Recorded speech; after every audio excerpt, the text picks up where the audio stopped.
Fala pessoal, beleza? Então, hoje, referente à nossa revisão, eu vou comentar aqui com vocês um pouquinho sobre o controle split range e o controle por relações cruzadas, tá pessoal? São dois temas aqui que a gente viu agora na segunda metade, ali, referente aos controles avançados. Bem, pessoal? Então, olha só, vamos considerar aqui que a gente tem um probleminha de controle de combustão, tá? Que é a aplicação clássica lá de relação cruzada, só que nesse caso aqui, vamos assumir que a gente tem dois combustíveis, tá? Então, ó, a vazão total aqui, QC, certo? Ela vai depender de uma válvula de combustível 1 e de uma válvula de combustível 2, certo? Então, eu vou alimentar, eu tenho duas válvulas ali que vão alimentar o combustível ali no meu queimador, certo? E as duas válvulas a gente vai querer sequenciar elas, querendo primeiro usar uma e depois, se necessário, complementar com a segunda, certo? A gente vai ter uma dinâmica aqui para a válvula 1 e outra dinâmica aqui para a válvula 2, tá bem? E aí você já pensa, né? Nesse caso aqui, como eu tenho duas dinâmicas, tenho duas manipuladas para mexer na mesma variável de processo, eu tenho um sistema sobreatuado, né? E esse tipo de sistema é um forte candidato a gente trabalhar com o quê, pessoal? Com controle split range, certo? Então a gente vai sequenciar essas duas variáveis manipuladas aqui, de modo a controlar essa nossa única variável de processo aqui, perfeito? Aqui a gente tem a vazão de A, certo? Que tem uma dinâmica aqui com relação ao comando ali, né, do damper ali, da entrada de ar do nosso controle de combustão, certo? Então aqui, entre ar e combustível, a gente vai querer fazer um controle por relações cruzadas. Então olha só, considerando que existem duas válvulas de combustível operando em paralelo, projete um controle split range para sequenciar as duas válvulas usando a grande, a que tem maior ganho, a X1, né? Que tem ganho 2, primeiro do que a X2. Então, a gente vai usar primeiro essa daqui, a hora que não der mais conta, a gente entra com a outra válvulazinha aqui para complementar a quantidade de combustível necessária para o nosso queimador, beleza? E nota, pessoal, o seguinte, né? Já que a gente vai ter que esse cara aqui vai ser um controle split range, o controle de relação vai ser entre o controle, entre esse controle que vai comandar esse cara, né? E o controle split range desses dois, certo? Olha que situação interessante, né? Então, ó, projeto de controle por relação cruzada entre ar e combustível para manter a relação de 10 para 1, bem, considerando ali que estejam unidades ali adequadas, certo? Então, a gente vai manter ali uma relação de 10 para 1, certo? A questão não falou aqui, mas todos os sinais de controle X1, X2 e U estão escalonados de 0 até 1, certo? Então, o que a gente vai fazer, pessoal? Vamos trabalhar inicialmente com o nosso controle split range, certo? Para isso, a gente vai usar aqui, né, aquela discussão presente aqui no artigo da Reis-Lua, que vocês já estão familiarizados, bem? Então, aqui, né, ela, além de discutir toda a questão do split range, né, ela traz aqui 7 passos que a gente precisa seguir, certo? Para implementar um controle split range. O primeiro passo, pessoal, vai ser a definição daquele nosso sinal intermediário, né? Nosso sinal virtual aqui, né? Quando a gente vai ter o nosso caso que é bem parecido com esse, né? Onde a gente tem duas manipuladas aqui no nosso processo, a gente tem uma variável virtual V aqui, que vai ser processada por um bloco split aqui, né? Que vai conter nossas equações da reta para chegar nos nossos dois sinais das nossas manipuladas, certo? Então, o que acontece, né? O primeiro passo é definir qual que é a faixa desse cara. A gente vai adotar aqui tudo de 0 a 1, tá? Por simplicidade, então vai ficar aqui, ó, V1 de 0 até 1. Depois, nós vamos vir aqui, ó, e vamos verificar que o segundo passo é definir os valores máximos e mínimos para cada sinal de controle, né? No nosso caso aqui, ó, x1 está entre 0 e 1, tudo bem? E x2 também está entre 0 e 1. Então, está todo mundo aqui normalizado de 0 até 1, certo? 0 é 0%, né? E 1 é 100% lá do nosso, da abertura da nossa válvula, certo? O que mais, pessoal? Aí o passo 3 é aquele passo onde a gente vai projetar um controlador para cada atuador, que a gente vai considerar como se a gente pudesse ter um controlador que a gente gostaria idealmente. Se só tivesse aquele atuador, qual seria o controlador que eu projetaria para ele? Então a gente vai fazer esse exercício, né? Que é o que, ó, a gente vai para o atuador 1, ó, que tem ganho 2, né? Puxar aqui a função de transferência dele, né?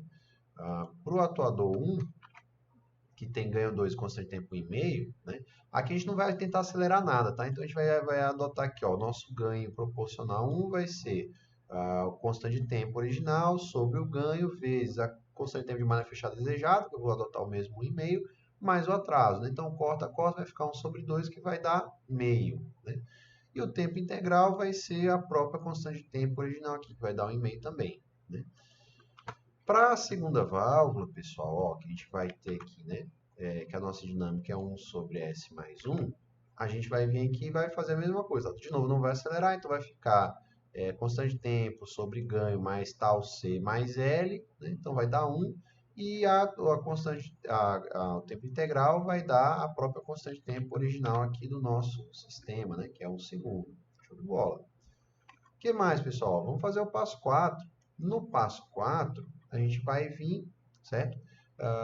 E vai realizar aqui o nosso tempo integral, certo? Então, a gente vai escolher o tempo integral entre esses dois aqui, né? E aí, lá no artigo, a autora, ela discute, né? Que tem três abordagens possíveis. A primeira é, se eu quiser ser conservador, eu adoto o mais lento. Se eu quiser ser mais agressivo, eu adoto o menor dos dois. E eu posso também, eventualmente, tirar uma média e usar isso também, certo? Aqui, nesse exemplo, a gente vai querer escolher o controlador mais arisco, tá? Isso aí vai ter um efeitozinho lá no nosso resultado, a gente vai discutir, né? Mas vamos adotar TI igual a 1, vai adotar o menor dos dois, o mais rápido, certo? O ponto 5, pessoal, é aquele ponto onde você vai fazer a discussão ali sobre qual variável você usa primeiro e qual variável você usa depois, né? Essa escolha como ela diz aqui, né, baseada em argumentos econômicos e físicos, né? No nosso caso, a própria questão já disse, né, que devia usar primeiro a válvula grande e depois complementar com a válvula pequena, certo? Então a gente vai adotar isso aqui, ó. Passo 5, usar x1 primeiro e x2 só para complementar. No passo 6, pessoal, onde a gente vai calcular, né, duas coisas. O nosso ganho do nosso controlador, que de fato vai ser implementado, certo? O controlador primário aqui do nosso split range, certo? E vamos achar as inclinações das retas, tudo bem? A gente vai vir aqui, ó, e a gente precisa aplicar duas equações para resolver isso, né? A primeira é a equação 3. A equação 3, ela diz para a gente o seguinte, ó, ela diz assim, ó, que a relação entre o ganho KCI e KCI são esses ganhos aqui que a gente achou, tá, que seria o controlador ideal, né? A gente achou que KC1 e KC2, né? Que são duas malhas, né? Seria o ganho ideal, que a gente gostaria se só tivesse aquele atuador, igual a alfa I, que é a inclinação da reta para o atuador I, vezes o KC, onde KC é o ganho do nosso controlador primário, certo? Então, o que a gente vai fazer? A gente vai usar essa equação aqui e vai saber, ó, que A1 vai ser, A1 é a inclinação da reta 1, KC1 sobre KC, e A2 vai ser KC2 sobre KC, certo?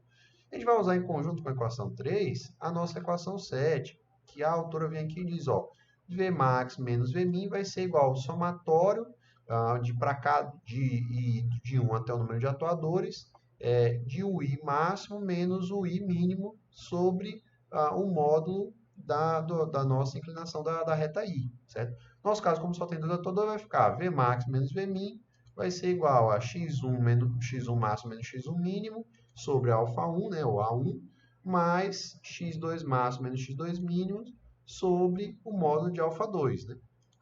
Aí, como a gente discutiu que isso aqui é tudo de 0 a 1, 0 a 1, 0 a 1, né? Fica 1 menos 0 dá 1, 1 menos 0 dá 1 e 1 menos 0 dá 1. Então, isso aqui vai ficar, ó, 1 é igual a 1 sobre alfa 1 mais 1 sobre alfa 2, certo? Então, substituindo aqui a equação 3, os estados da equação 3, vai ficar, ó, que 1 vai ser igual a quem, pessoal? Vai ser igual a 1 sobre KC1 sobre KC mais 1 sobre KC2 sobre KC, né? Esses valores são positivos, então o módulo número positivo é o próprio número positivo. 1 sobre qualquer coisa, eu pego em V, fração de fração, pego a primeira e multiplico pelo inverso da segunda, então vai ficar só esses caras aqui de baixo inverso, então vai ficar KC sobre KC1, e KC1 a gente já achou aqui que era meio, certo? Então vai ficar, ó, KC sobre meio, mais KC sobre KC2, né? Quem é KC2? KC2 é 1, né? Então vai ficar KC, né? Só que KC dividido por meio é a mesma coisa que 2KC, 2KC mais KC vai dar 3, né? Então, ó, 1 vai ser igual a 3KC multiplicando, cruzado, passando de U3 dividindo, eu vou ficar que KC vale 1/3. Bem, pessoal? Então, achamos já o nosso controlador primário. Ele vai ter um ganho 1/3 e um tempo integral unitário aqui, beleza? Adicionalmente, pessoal, agora que a gente achou KC, a gente pode vir aqui e substituir de volta quem é A1 e A2, né? Por quê? Porque A1 vai ser KC1, que a gente achou que era meio, né? Dividido por um terço que a gente acabou de achar, então vai ficar fração de fração, repete, multiplica pelo inverso, vai ficar 3/2. E o A2 que a gente tinha aqui, ó, era o nosso ganho KC2 vale 1, 1 dividido por um terço que a gente achou, então vai ficar 3, pessoal, certo? Usando aqui essa formulinha, então a gente acha quem são o α1 e o α2, ou A1 e A2, que são as inclinações das nossas retas, certo? Por último, a gente vem aqui no passo 7, e aí vamos aplicar aqui, ó. A gente tem aqui o VI estrela menos o VI menos 1 estrela, tem que ser igual a quem, pessoal? Tem que ser igual a o I máximo menos o I mínimo sobre alfa I, certo? Então, isso aqui vai dar para a gente os limites lá, os V estrela, que vai ser os pontos de transição de um atuador para outro, bem? Então, ó, no nosso caso aqui, vai ficar V1 estrela menos V0 estrela. Bom, V0 estrela é zero, né? Vai ser x1 mínimo menos x1 máximo, e a gente sabe que, opa, máximo menos mínimo, né? E a gente sabe que, no nosso caso, é tudo de 0 a 1, então isso aqui vai ficar 1, né? Então, isso aqui vai ficar, ó, V1 estrela menos 0 é V1 estrela, é igual a quem? É igual a 1, que é essa subtração aqui, 1 menos 0, sobre o módulo de alfa 1, que vai ficar 3/2. Então, vou ter que V1 inverte aqui, né, vai ficar 2/3 aqui, né, 0, o famoso 0,67, né. Vamos para o próximo aqui, né, e nota que, digamos, como são só dois caras, eu só preciso de um V estrela, né, mas só para confirmar que a nossa conta que está coerente, vamos calcular o V2 estrela, que tem que bater no limite ali, certo? Então, como é que vai ficar, ó? Vai ficar, então, V2 estrela menos quem, pessoal? Menos V1 estrela, certo? Porque é sempre o I menos 1, olha só, né? Então, se esse cara é 2, aqui vai ficar 2 menos 1 vai ficar 1, beleza? Então vai ficar x2 máximo menos x2 mínimo sobre alfa 2, né? Então isso aqui vai ser V2 menos 2/3, que é o V1 estrela, certo? É igual a 1 sobre, o A2 é 3, né? Então o que a gente faz? Ó, esse cara está subtraindo, vou passar para o lado de lá somando, vai ficar 2/3 mais 1/3, então isso aqui vai totalizar 1, né? Show de bola, né? Que é o valor máximo do nosso V, né? O nosso V vai de 0 até 1, então show de bola, né? Então o V2 ele morre aonde? Em 1, né? No valor máximo. Perfeito, então isso aqui está coerente, né? E aí, pessoal, a gente vem aqui e vamos vamos montar então as equações da reta. Ó. Como é que vai ficar essas equações da reta, né? A gente visualiza aqui na explicação da autora, né? A gente tem aqui, né? O exemplo aqui, o 2 vai ser o 2 inicial mais alfa V menos o seu V estrela, né? Então a gente pode colocar aqui que para o nosso, ou de outra forma, né, a gente pode escrever, né? O I vai ser o I0, que é o I inicial, mais alfa V, né? Sendo que o I0 vai ser quem? Vai ser o 2 máximo ou mínimo, né? Vai ser o valor inicial, menos o alfa 2 V estrela, certo? Então, o que a gente faz aqui, pessoal? Vamos lá, né? Então, escrevendo aqui de uma forma mais simples, eu vou ter que x1 vai ser o x1 inicial, mais alfa1 V menos V0 estrela, certo? Sempre o cara anterior, bem? Inclusive aqui o 2 era para ser V1, né?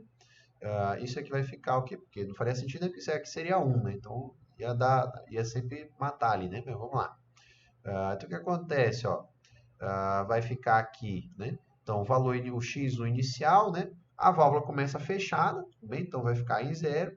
Mais quem? Mais alfa aqui, que é 3/2 vezes V, certo?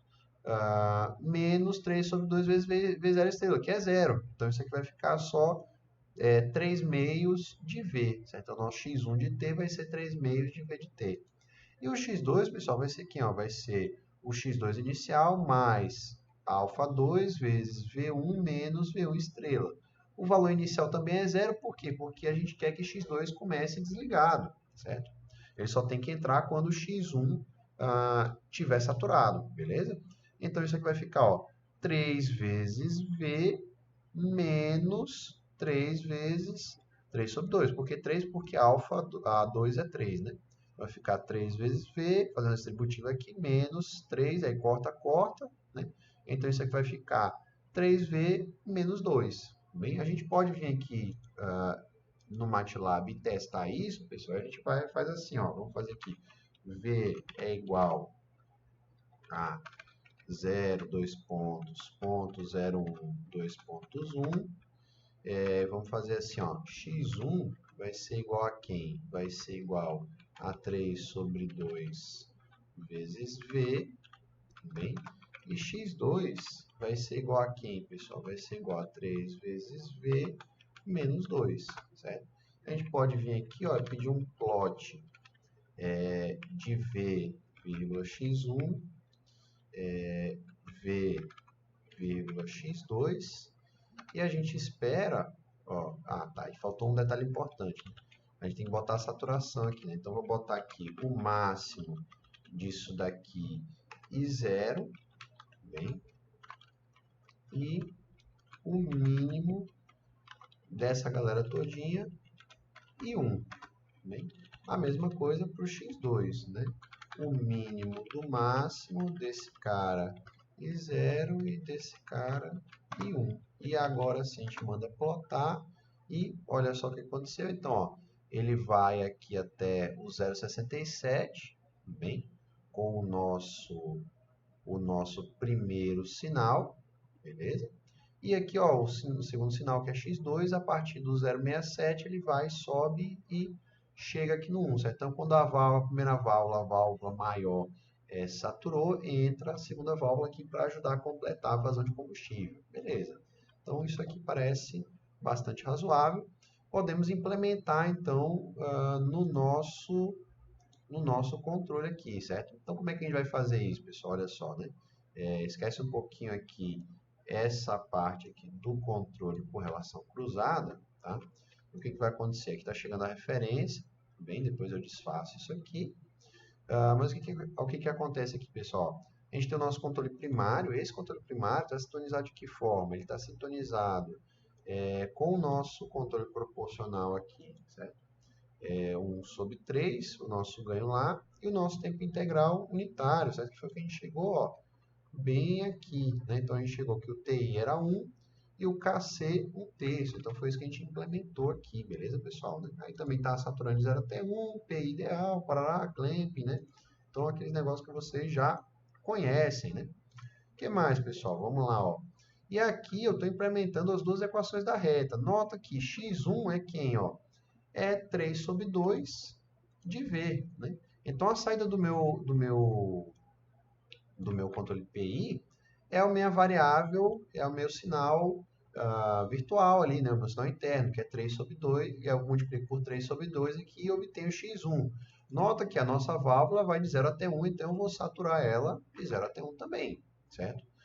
Para o x2, eu tenho que é 3V menos 2. Então, eu vou pegar aqui, ó, 3 vezes V menos quem, pessoal? Menos 2, certo? E aí, eu vou saturar também de 0 até 1, porque a nossa válvula pode, no máximo, estar aberta 100%, que é 1, e no mínimo 0%, que vai ser 0. Né? E aqui tem aqui, né, que a minha vazão total vai ser a soma da vazão da válvula 1 mais a vazão da válvula 2, certo, pessoal? Então, projetamos aqui o nosso controle por relações cruzadas, certo? Então, o que vai acontecer? Né? Vou chegar aqui e vou colocar aqui um degrauzinho, né? Um repeating sequence stairs, só para vocês visualizarem, né, como é que esse cara vai se comportar. Então, vou colocar aqui, ó, de primeiro 1, depois 1,15, depois 2,2, depois 2,7, por exemplo. Né? E vou deixar ele repetir ali, né? Eu vou botar aqui um valorzinho descendo também aqui, por exemplo, vou botar aí um 2,3, 1,8, 1,4. Né? Então, vamos fazer uma escadinha subindo e outra escadinha descendo. Né? E o que a gente espera aqui, pessoal? A gente espera, certo? Que o nosso controle por relações, o nosso controle de split range, consiga seguir aqui perfeitamente a nossa referência, né? Desde que eu bote aqui um prazo razoável para essa referência variar, né? Show de bola. Então, agora sim, né? Então, olha o que está acontecendo aqui, pessoal. Vamos lá, né? Ele segue, aí, ó. Aqui, quando passou de 2, o primeiro atuador vai ter saturado. A gente pode observar isso, incluindo aqui mais um scope, certo? E botando duas entradas aqui, beleza? Para a gente visualizar quem? Para a gente visualizar o sinal da válvula 1 e da válvula 2, certo? Então, ó, a hora, a hora que a nossa válvula 1 satura, certo? O que vai acontecer, né? A gente observar aqui conjuntamente. A gente está controlando ali enquanto a demanda está baixa, né? Está controlando só com a válvula 1. A hora que aos 40 segundos, ó, que subiu, passou de 2, né? A válvula 2 teve que entrar, então ela veio e entrou aqui, né? Aí aqui a gente tem, né? Ela rastreando aqui, certinho, parará, né? E aqui a gente vem descendo, ainda controlando somente com a válvula 2, porque a válvula 1 está saturada, certo? E aqui, a hora que abaixa a demanda abaixo de 2, a gente passa a zerar a válvula 2 e controla somente com a válvula 1. Bem, pessoal, então olha só que bacana aqui, né? O funcionamento do nosso controle split range. Bem? O que mais, pessoal? Vou vir aqui, vou salvar esse aqui, save as, só como o split range, bem? E vou carregar aqui o nosso arquivo completo com a relação cruzada também, certo? Então, o que a gente vai fazer agora, pessoal? Olha só, né? A gente vai trabalhar, então, para projetar o controle por relação cruzada. A primeira coisa para projetar o controle por relação cruzada é que eu preciso ter um controle regulatório comandando essa vazão de ar. Por quê? Né? Porque a gente, para fazer controle por relação, seja ele normal, tradicional ou por relação cruzada, a gente vai mandar set point para um controle regulatório, certo? Então, digamos assim, quem vai comandar o combustível vai ser o controle split range. Então, eu já estou resolvido com ele. Eu preciso fazer agora um controle regulatório para vazão de ar, né? Vamos fazer esse controle regulatório e aqui, só para mudar um pouquinho, a gente vai adotar aqui que a gente quer acelerar a vazão de ar, né? Então, a nossa constante de tempo vai ser 3/2, né? Ou 2/3, né? O que vai acontecer aqui, pessoal? Bom, a nossa dinâmica era essa. Vou adotar um sync aqui, certo? Então, nosso KC vai ser 2/30, que é o ganho, sobre 2/3, que é o tal C, mais 0, né? Por quê? Porque vai cortar aqui, né? Corta o 3 com 3 fica 10, corta 2 com 2 vai dar 1/10, vai dar o famoso 0,1, né? Show de bola, né? Valorzinho bem escolhido. E o TI vai ser, né? Seria ali o mínimo, né? Entre 4 vezes 2/3 e o 2, o mínimo vai dar o próprio 2, né? E aí, pessoal, show de bola, né? Projetamos o controlador, o nosso controlador por relação, o nosso controlador de realimentação aqui para a nossa vazão de ar. Colocamos aqui, né, a sintonia 0,1 e 2 segundos ali, nosso controle PI. O que a gente tem que fazer agora, pessoal? Nós temos que pensar como que projeta o controle por relação cruzada, né? O controle por relação cruzada, como a gente já viu, não tem muito mistério, tá, pessoal? Então, a gente vai usar dois seletores, né? Eu vou um caso particular ali do seletivo, né? A gente vai usar dois seletores, um seletor de máximo e um seletor de mínimo. O seletor de mínimo a gente coloca no cara que a gente sempre quer que fique atrasado, né? Que sempre suba atrasado. E o seletor de máximo no cara que a gente sempre quer que desça atrasado, certo? No caso de um controle por relações cruzadas ar-combustível, a gente sempre quer ter excesso de ar. Por quê? Porque é uma situação mais segura. É menos eficiente, mas é mais seguro, né? Porque excesso de combustível tem um combustível não queimado ali na câmara, né? E isso pode causar uma situação de operação insegura, certo? Então, o que vai acontecer? A gente vai pegar, né, o controle de combustível e vai botar nele o seletor de mínima. Por quê? Porque com o seletor de mínimo, o que vai acontecer? Ele vai sempre subir atrasado, certo? Quando for descer, ele vai descer primeiro, mas quando ele for subir, ele vai subir atrasado. E vai usar o seletor de máximo no ar, certo? Por quê? Porque aí o ar ele vai sempre subir primeiro e vai descer atrasado. Então vou estar sempre com a mistura pobre, certo? Você vai estar sempre com a mistura com excesso de ar ali, certo? Eu vou ter a mistura na razão adequada em regime permanente, mas no transitório, tirando ali a ocorrência de alguma perturbação, né, a gente vai ter sempre ar em excesso e nunca combustível em excesso, bem pessoal? Então, o que a gente vai fazer aqui, vamos lá para a nossa simulação e vamos visualizar como é que a gente vai implementar isso aqui, pessoal. A gente vai colocar, então, né, os dois controladores estão implementados, vai colocar aqui o mínimo no controle de combustão aqui, que é o nosso, no controle de combustível, que é o nosso controle split range, e o máximo aqui no nosso controle de vazão de ar, que é um controle mais simplesinho, né? Só um controle regulatório aqui, PI normal, né? Aí nota, pessoal, quem que entra aqui no mínimo, né? A gente tem que saber primeiro se o set point que está vindo lá, que provavelmente está vindo de um controle cascata, do controle de pressão dessa caldeira ou dessa fornalha, enfim, o que seja, né? E a gente tem que saber se ele está em unidades de combustível ou unidades de ar, né? No nosso caso, ó, ele está aqui, são valores pequenininhos, ele está em unidades de vazão de combustível. Então, a hora que ele chegar, ele pode entrar diretamente aqui no seletor de mínimo, certo? Ou, alternativamente, vai entrar aqui a nossa relação com a vazão de ar, né? Só como ela é 10 para 1, então vai entrar aqui o valor de ar dividido por 10, certo? No seletor de máximo do nosso controle de vazão de ar, o que vai acontecer? Ó? Vai entrar, né? Ou vai entrar, né, a relação aqui do combustível, se o combustível tiver como variável líder naquele momento. Então, vou ter 10 vezes ele, por causa da relação 10 para 1, certo? Então, vou ter 10 vezes o combustível, ou eu vou ter 10 vezes o set point de vazão de combustível. Por quê? Porque como esse cara está em unidade de combustível, e a relação é 10 para 1, eu tenho que multiplicar ele pela relação. Então, se o ar fosse a variável líder no momento, ele vai olhar o set point de combustível e vai multiplicar por 10 para gerar o set point de vazão de ar, certo? Se ele for liderada, eu vou multiplicar por 10 a vazão de combustível naquele momento, né? E o combustível é o contrário. Se ele for a líder, eu olho diretamente para a vazão, para o set point de vazão de combustível. Se ele for a liderada, eu olho para 1/10 da vazão de ar. Bem, pessoal?